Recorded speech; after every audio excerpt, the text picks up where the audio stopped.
Oke, assalamualaikum warahmatullahi wabarakatuh. Ya, ketemu dengan eh, saya, Sudarta, orang kampung pinggiran, tapi ingin mengkritiki atau ingin memberikan masukan ya, tentang argumentasi setiap ini setiap tempat adalah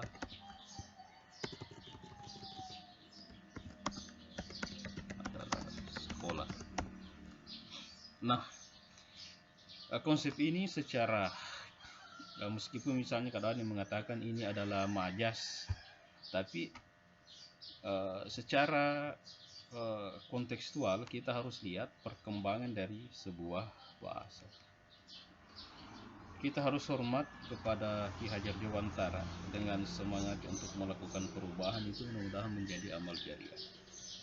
Tapi tidak semua pemikiran-pemikiran beliau itu kita harus telan mentah-mentah. Ya, kenapa? Karena pemikiran beliau itu 1924 atau 1920 dengan kondisi sekarang itu sangat berbeda. Ini kan tataran ilmu, ya, tataran ilmu.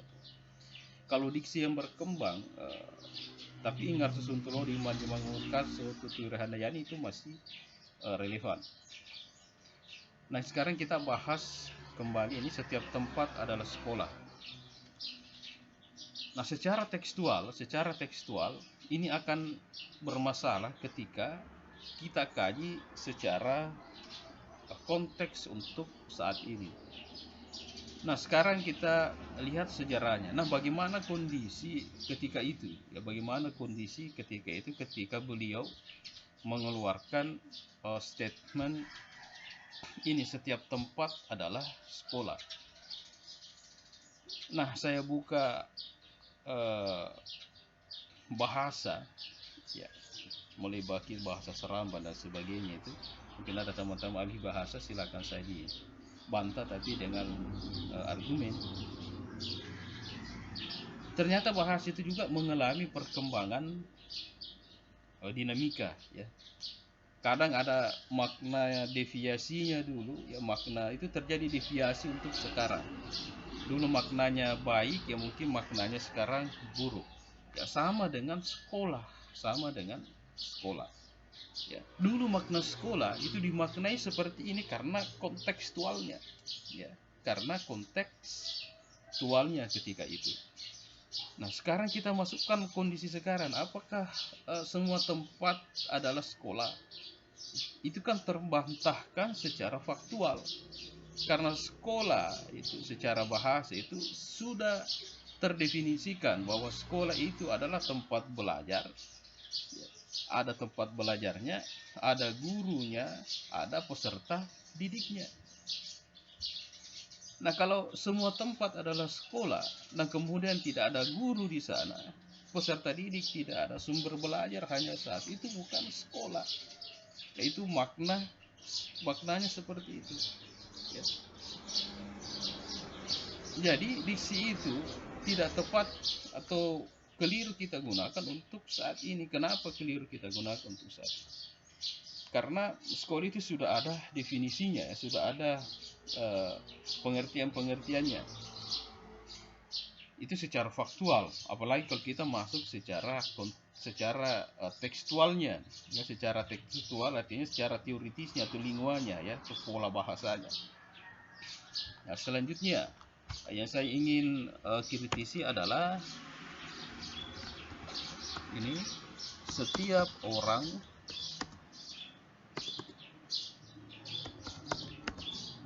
adalah guru. Ini terkesan bagus, ya, termaknakan bagus, tapi dia bermasalah pada konteks sekarang. Ini tetap diungkapkan oleh beliau teorinya ini, mungkin majasnya, ya, mungkin ada teman-teman majas, tapi majas itu harus kita kontekstualkan.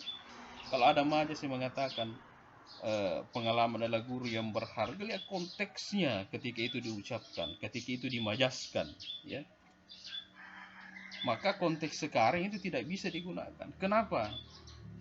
Kalau diksi ini yang kita gunakan, itu akan terjadi paradoks. Setiap orang adalah guru. Jadi semua orang adalah guru. Nah, konteks guru sekarang, dia adalah sebuah profesi. Tidak semua orang bisa menjadi guru karena ada standar ada standar yang mesti dimiliki oleh seorang guru. Yang pertama standar profesional, yang kedua standar pedagogiknya, kepribadiannya, dan sosialnya. Ini yang harus dimiliki oleh seorang guru. Kalau tidak dimiliki itu artinya dia bukan seorang guru. Ya, letaknya di sana. Nah, kalau saya meramunya, nah bagaimanakah sekarang? Kalau saya kondisi sekarang, realitanya sekarang, ini kita tidak pakai. Setiap tempat adalah sekolah. Ini kalau saya setiap tempat adalah sumber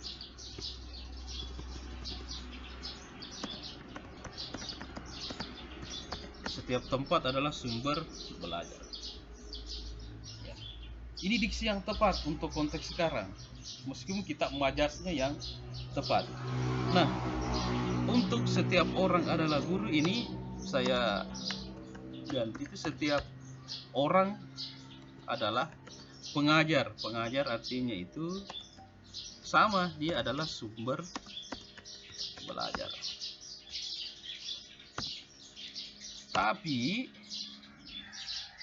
tidak semua pengajar, ya, yang sumber belajar tadi itu, ini kan kata bukan kata benda, dia adalah kata sifat. Itu dia adalah kata aktif, bukan kata pasif. Sumber belajar itu pasif, ya. Sumber pengajar itu pengajar, orang yang pengajar adalah sesuatu yang memberikan kita proses pembelajaran, ya.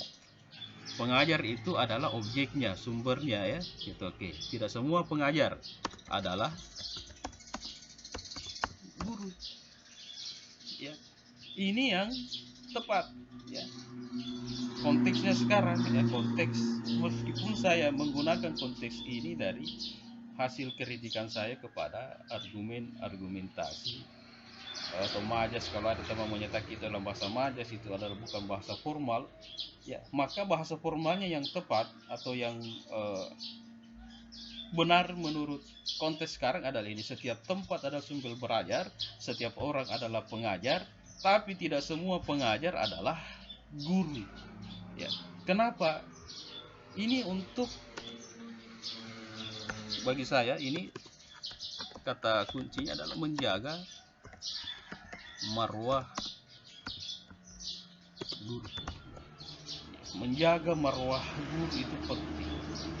Menjaga marwahnya guru itu penting, karena menjadi guru itu adalah sebuah idealisme yang memperbaiki tatanan bangsa, ya, pencetak generasi pelanjut bangsa ini.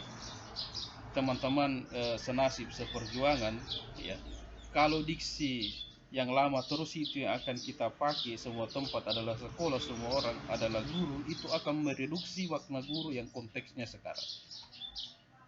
Ya, makanya saya kurang sepakat tentang itu. Maka untuk menjaga marwah itu agar maknanya tidak tereduksi, seorang guru yang adalah sebuah profesi yang mulia, ya, bukan hanya pengajar, dia adalah profesi yang mulia untuk mencerdaskan kehidupan bangsa, dan jalannya bangsa ini, besarnya bangsa ini ada di tangan guru yang akan mencetak generasi-generasi penerus bangsa. Demikian, Assalamualaikum warahmatullahi wabarakatuh.